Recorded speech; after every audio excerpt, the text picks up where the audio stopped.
Hey, welcome back to the channel. So today I'm going to do 3 things that I wish I knew when I was learning the guitar way back then when I was a wee young whippersnapper and I had hair, believe it or not. So 3 little things. I guarantee you would take something from this. So here's an example.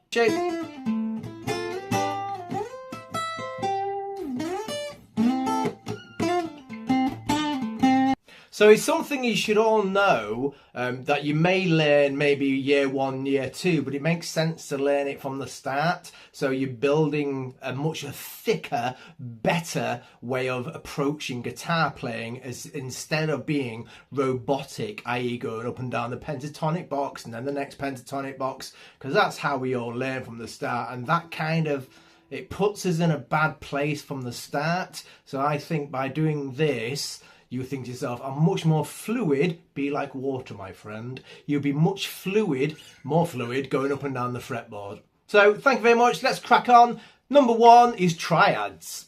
So what is a triad? So a triad is root, third, fifth, i.e. the bass note, the third, which makes it a major or minor, depending on the scale you're in, and then that fifth. That fifth is just to give it a bit more beef. You can actually play just the root and the fifth.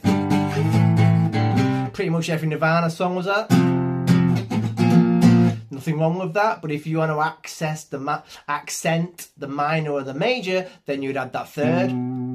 So nice little exercise. Here we go. Any questions? Pop them in the comment. I'll always read them. Please push that like button. It means so much. It can make the difference between 10 views and 15,000 views. So let's get this channel growing so I can give you guys something back. When you first start learning the guitar, well, I know I did, you learn open chords, because you can do everything from around the first 3 frets. And then as your fingers or your hand gets stronger, you tend then to do bar chords. So top 4 strings, you know from start. So I'm going to show you the triads on the bottom 3 strings, that once you learn this little, I'll do it like a ska rhythm as well. Once you learn the shapes, you think to yourself, I can now solo in anything, because you know the chords or the shapes on the bottom 3 strings. So let me show you a quick example.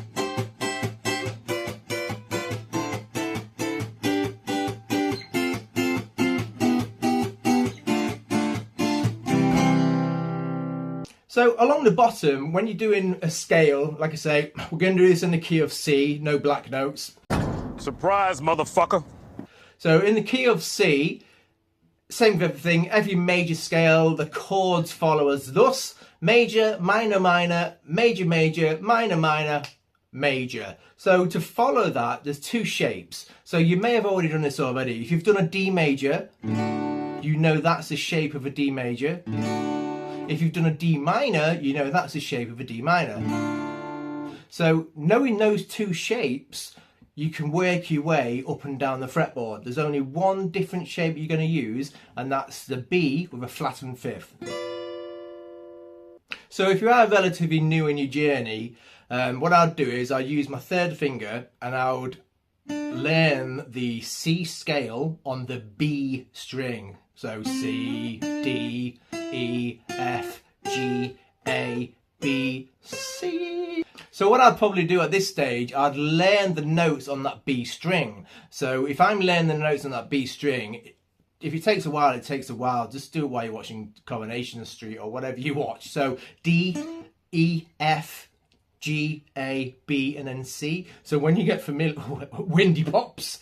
So when you get familiar with that, you can then add the chords. So but we're going to start here. So remember, that's the major shape, that's the minor shape. So C major, B flat and fifth, A minor,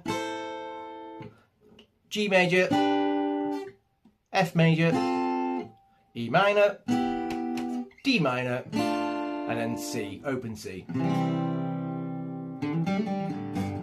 The only shape that you're doing different is that B with a flat and fifth. So essentially it's 10, 12, 10 again.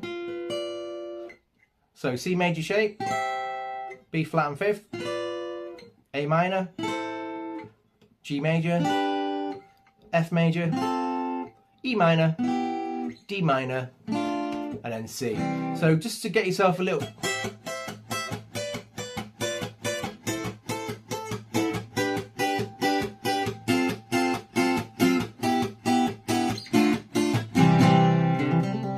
Just have a fun with that and go the other way.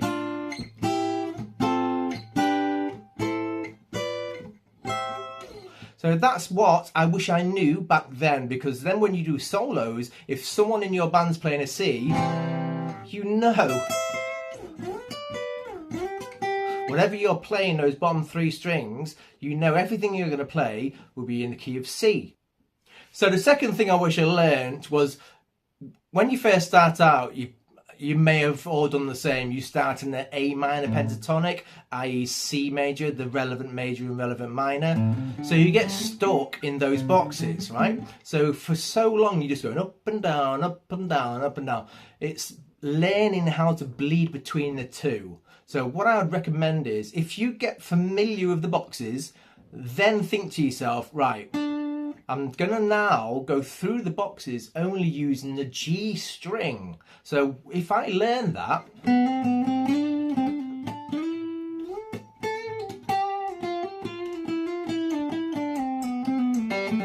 because I now know where everything is on that G string, then learn what's above it or beneath it.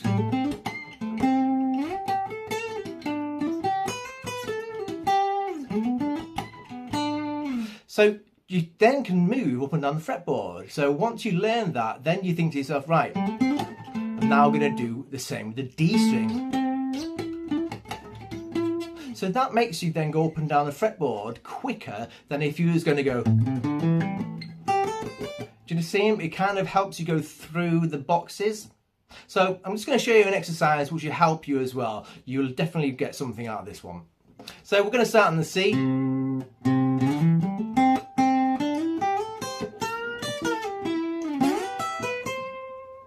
So you can see I started here and I ended there. So I'll do it slowly for you. That alone will help.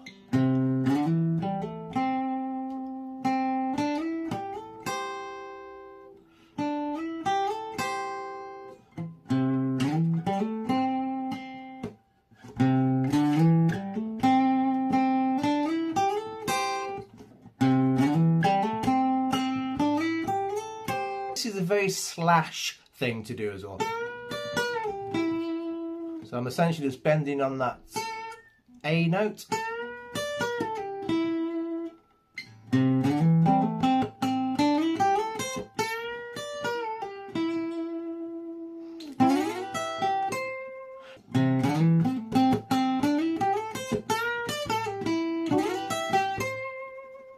So just that will help you a lot going up and down the fretboard. And then one more good exercise to use is how to blend your major scale. So for example, a major scale octave apart.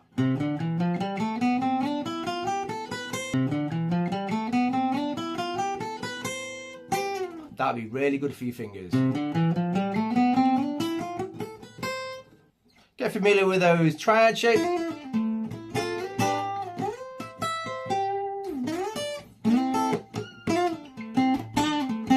Learn where everything is on that G string.